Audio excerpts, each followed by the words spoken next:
10वें inter departmental badminton tournament 2025 का आयोजन किया गया है। बैडमिंटन टूर्नामेंट के उद्घाटन समारोह में मुख्यमंत्री पुष्कर सिंह धामी पहुंची। उत्तराखंड सेक्रेटरीट बैडमिंटन क्लब की तरफ से ये टूर्नामेंट आयोजित किया गया है। टूर्नामेंट परेड ग्राउंड देहरादून में किया जा रहा है, जिसमें शिरकत करने के लिए मुख्यमंत्री पुष्कर सिंह धामी पहुंचे। तस्वीरें देहरादून से आप देख रहे हैं अपने टीवी स्क्रीन पर। यहां 10वें इंटर डिपार्टमेंटल बैडमिंटन टूर्नामेंट 2025 का आयोजन किया गया है। बैडमिंटन टूर्नामेंट के उद्घाटन समारोह में मुख्यमंत्री पुष्कर सिंह धामी पहुंचे। उन्होंने बाकायदा खुद भी रैकेट से शॉट्स खेले। परेड ग्राउंड देहरादून में ये टूर्नामेंट आयोजित किया जा रहा है। पिछले 10 वर्षों से लगातार आयोजन किया जाता है और सच में आप लोगों के पास बहुत काम होते हैं, मैं जानता हूँ, दिन भर व्यस्तता रहती है, लेकिन उसके बावजूद भी खेल जैसी गतिविधि को आयोजित करना और उसमें भाग लेना, ये अपने आप में कहीं न कहीं इसकी मैं जितनी प्रशंसा करूँ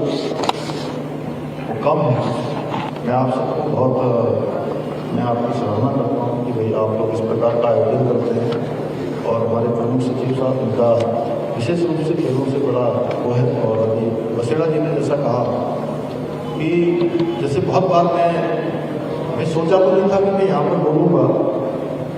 हमारे बसेड़ा जी ने दूसरे वालों ने बताया था कि जो है यहाँ बोलना भी नहीं, लेकिन मैंने इनके बोलते समय जो है एक बात मैंने इनकी सुनी होगी, तो इन्होंने कहा कि आजकल जितनी भागदौड़ जिंदगी में जितना तनाव है, तमाम प्रकार की चुनौतियां हैं जीवन में, और वो कहीं ना कहीं हमारे जो हमारा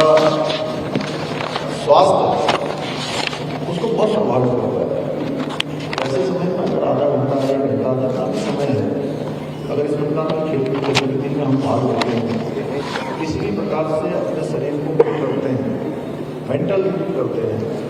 तो हमारी जो क्षमता है वो उसको बहुत बढ़ाता है। और चूंकि मैं आयुर्वेद को मानता हूँ और आयुर्वेद को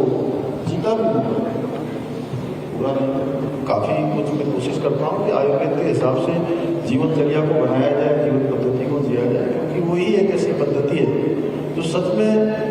जीवन जीने की एक ऐसी पद्धति जो हमारे पूर्वजों से हमको प्राप्त हुई, हमको विरासत में प्राप्त हुई। जब मुझे लोग कहते हैं, या मैं जब सुनता था पहले कि वो कहते थे कि पहला धन ये, दूसरा धन ये, तीसरा धन ये, चौथा धन घर में अच्छे बच्चे हो जाए वो भी एक धन है। तो मैं सबसे पहले कहता हूँ, सबसे बड़ी जो माया है, सबसे जो बड़ी कृपा है, वो क्या है? निरोगी काया है। क्योंकि अगर निरोगी काया रहेगी तो सच में आपको जो है सभी प्रकार के सुख प्राप्त हो जाएंगे। आप जीवन में बहुत कुछ काम कर रहे हैं, बहुत कुछ आपने मान सम्मान भी प्राप्त कर लिया है, बहुत सारा अर्जन भी कर लिया है, बहुत सारी उपलब्धियां प्राप्त कर ली है, और जो भी आप प्राप्त कर रहे हैं अगर उसमें निरोगी काया नहीं है,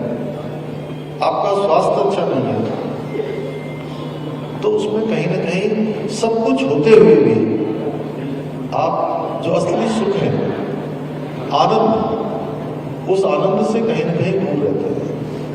उसमें कहीं ना कहीं न्यूनता रहती है, कमी रहती है। इसलिए इस प्रकार का आयोजन बहुत शानदार है और हम राज्य के अंदर लगातार प्रयास कर रहे हैं कि जैसे आज हमारा राज्य हर क्षेत्र में, आज भारतवर्ष के अंदर, हमारे पूरे देश के अंदर एक उदाहरण अनेक क्षेत्रों में प्रस्तुत कर रहा है। और आपने देखा होगा एक परिवर्तन जो हुआ है, परिवर्तन ये है कि पिछले सालों में हम देश के उन राज्यों की श्रेणी में आ गए हैं कि अब हमको भी जो है अग्रणी पंक्ति के राज्यों की सूची में हमारा नाम भी आता है। बहुत सारे हमने ऐसे नियम बनाए हैं, बहुत सारे ऐसे उदाहरण प्रस्तुत किए, बहुत सारे नवाचार किए, उसके कारण से हमारा राज्य आज राज्यों की श्रेणी में आता है। वही खेल के क्षेत्र में भी अभी हमने राष्ट्रीय खेलों का आयोजन किया इसी वर्ष। बहुत कठिन था, चुनौतीपूर्ण था कि हमारे राज्य में खेल की राष्ट्रीय खेलों का आयोजन हो, और जो आयोजक लोग थे उनको भी एक समय मुझे लगता है कि पूरा विश्वास ये नहीं था कि हम इन खेलों का इस प्रकार से आयोजन करवा पाएंगे। नहीं, ये बहुत अच्छा सराहनीय प्रयास है जो उत्तराखंड सचिवालय बैडमिंटन क्लब के द्वारा किया जाता है, और इसमें सभी विभागों की टीमें इसमें भाग लेती है, और लगातार पिछले 10 वर्षों से इस प्रतियोगिता का आयोजन किया जा रहा है, जहां इस प्रकार से सभी को एक से एक जगह पर खेलने का और मिलने का अवसर प्राप्त होता है। वहीं राज्य के अंदर जो हमारी खेल प्रतिभाएं हैं उनको भी कहीं ना कहीं इससे प्रोत्साहन मिलता है, आगे आने का अवसर मिलता है। और इस वर्ष हमारे राष्ट्रीय खेलों का जो आयोजन हुआ उसके बाद से हमारी देवभूमि खेल भूमि के रूप में भी आगे बढ़ रही है, और आने वाले समय में हम खेलों में भी अच्छा करेंगे। इस बार 103 पदक जीतकर हमारे खिलाड़ियों ने बहुत शानदार प्रदर्शन किया, और हम जो लीगेसी प्लान खेलों को लेकर बना रहे हैं, 8 शहरों में 23 अकादमी खोलने पर काम कर रहे हैं, जिससे हमारे पूरे वर्ष भर के अंदर हजारों खिलाड़ियों को अच्छा प्रशिक्षण भी मिलेगा, आगे बढ़ने का अवसर भी मिलेगा। सर, जन जन की सरकार जो योजना है उसका फीडबैक भी अच्छा आ रहा है, कई जगह कैंप भी लग रहे हैं, किस तरह से आप देख रहे हैं और आगे क्या कुछ होगा सर? ये जन जन की सरकार, जन जन के द्वार, ये हमारा एक ऐसा अभियान है जिसमें हमारे दूर दराज के लोगों को अपने कामों को लेकर जिला मुख्यालयों में आना पड़ता था, कार्यालयों में जाना पड़ता था, चक्कर लगाने पड़ते थे, अनेक संसाधन लगाकर समय भी उनका काफ़ी लगता था, काफ़ी परेशानियों का सामना करना पड़ता था। इसलिए हमने प्रत्येक न्याय पंचायत में सभी हमारे 28 प्रशासनिक विभाग एक स्थान पर जाकर ऐसे कैंपों का आयोजन करेंगे, जो लोगों की समस्याओं को वहीं पर सुनेंगे और वहीं पर उनका समाधान करेंगे, चाहे वो प्रमाण पत्र बनाने हैं, चाहे वो लाभार्थी योजनाएं हैं, या विकास से संबंधित कोई काम है, या अन्य जिस प्रकार के भी जो शासन प्रशासन में काम किए जाते हैं, वो काम उनके घर के पास ही जाकर सभी विभाग उसको पूरा करेंगे। इसको बंद करवा दो तो। हाँ, रिवर्स पलायन को लेकर पूछना। रिवर्स पलायन को लेकर लगातार हमारा पलायन निवारण आयोग काम कर रहा है, और उसमें हमने बहुत सारे लोग जो पिछले सालों में रिवर्स होकर आए हैं, अपना काम कर रहे हैं, वो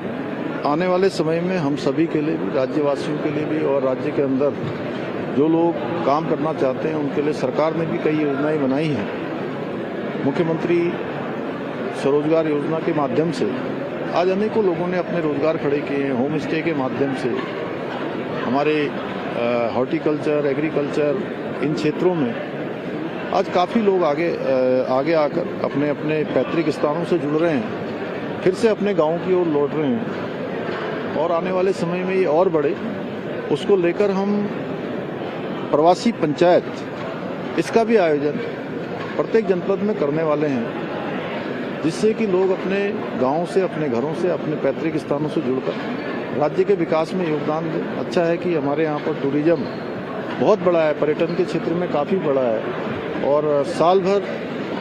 पर्यटन अब यहाँ पर उसकी सुनिश्चितता बनी रहे, उसके लिए हमने शीतकालीन यात्रा प्रारंभ की है। आदरणीय प्रधानमंत्री जी ने अभी 30 नवंबर को मन की बात के अपने कार्यक्रम में भी हमारे राज्य की शीतकालीन यात्रा का विस्तार से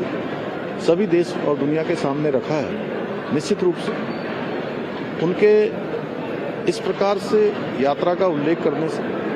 पूरे देश और दुनिया के सामने हमारे राज्य का शीतकालीन जो यात्रा है या शीतकाल है, वो किस प्रकार से लोगों के लिए अच्छा हो सकता है, लाभदायक हो सकता है, उनका आना यहाँ पर उस सभी के ध्यान में आया है। उसको हम और बेहतर बनाने के लिए काम कर रहे हैं, और इस क्षेत्र में जो लोग वापस लौट कर आ रहे हैं, रिवर्स पलायन कर रहे हैं, उनके लिए भी बहुत सारे अवसर पैदा कर रहा है। सर, डेमोग्राफी एक बड़ा विषय बनता जा रहा है राज्य में। साधु संत भी कह रहे हैं कि 10,000 एकड़ जमीन छुड़ाना, मुक्त करना, और आगे किस प्रकार की कार्रवाई रहेगी, क्योंकि छोटे प्रदेशों में 10,000 एकड़ जमीन बहुत मायने रखती है। ये देखिए, देवभूमि की डेमोग्राफी, देवभूमि का सांस्कृतिक चीजें किसी भी कीमत पर यहाँ का देवत्व, उसका नुकसान नहीं होना चाहिए। ये हमारा संकल्प है और पूरे देश दुनिया के लोगों का भी ऐसा विचार देवभूमि के बारे में है, ऐसा भाव है कि देवभूमि का देवत्व बना रहना चाहिए, यहाँ का मूल अस्तित्व समाप्त नहीं होना चाहिए। उसको लेकर हमने कानूनी रूप से सभी जो भी इस प्रकार का अतिक्रमण करने वाले हैं, जिनका यहाँ पर पहले कोई नामो निशान नहीं था, कोई अस्तित्व नहीं था, जिन्होंने अतिक्रमण किया है,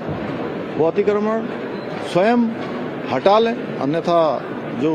व्यवस्था है उसकी व्यवस्था के तहत अतिक्रमण हटाने का अभियान चल रहा है और अभी तक 10,000 एकड़ से अधिक जमीनें अतिक्रमण से मुक्त कराई गई हैं। आगे ये अभियान हमारा और तेजी से चलने वाला है।